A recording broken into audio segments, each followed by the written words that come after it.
Consumer surplus is the value created through exchange which accrues to the consumer.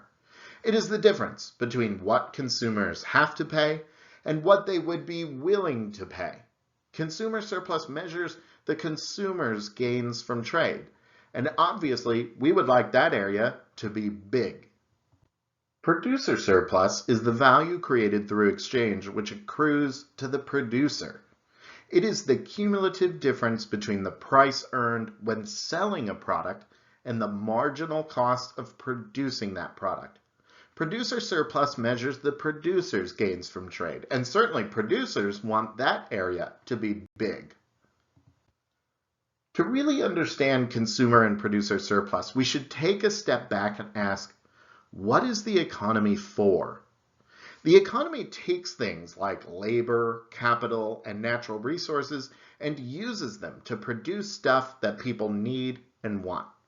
But it doesn't stop there, because it also distributes the things that get produced to the people in the economy. We know from our study of demand that the people who will end up with the things we produce will be those who are willing to pay the most for them. But is the economy really producing the things people want? If the economy is at equilibrium, the answer is yes. Only at the market equilibrium will we have exhausted all mutually beneficial trades and maximized total welfare, which is the combination of both consumer and producer surplus. Remember that supply includes the implicit costs of production, which are the other uses we have for these resources. To the left of the equilibrium are trades where someone is willing to pay more than what it truly costs to produce something, opportunity costs and all. Consumer and producer surplus together show how much more valuable this particular product is compared to every other possible thing we could have made instead. And of course, that increased value only exists up to the point of equilibrium. To the right of equilibrium are trades where the cost of production exceeds what people are willing to pay, meaning that people don't really want more of this thing because they value the other uses of those resources more than this. Equilibrium is where total surplus is maximized, meaning that we are producing exactly the quantity of this product that people actually want and are willing to pay for. To better understand, we can look at the situation where the price is not at equilibrium.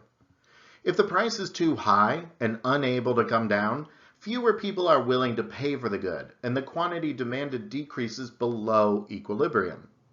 Likewise, if the price is too low and unable to rise, fewer firms are willing to produce the good, and the quantity supplied decreases below equilibrium.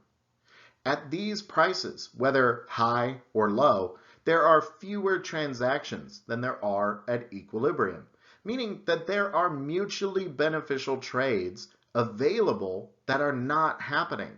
Those trades fall into this area here, which we call deadweight loss.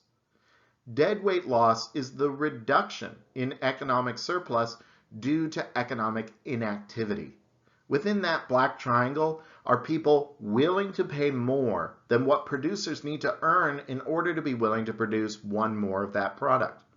That is, consumers are willing to pay more than what it costs, but for some reason those trades aren't happening.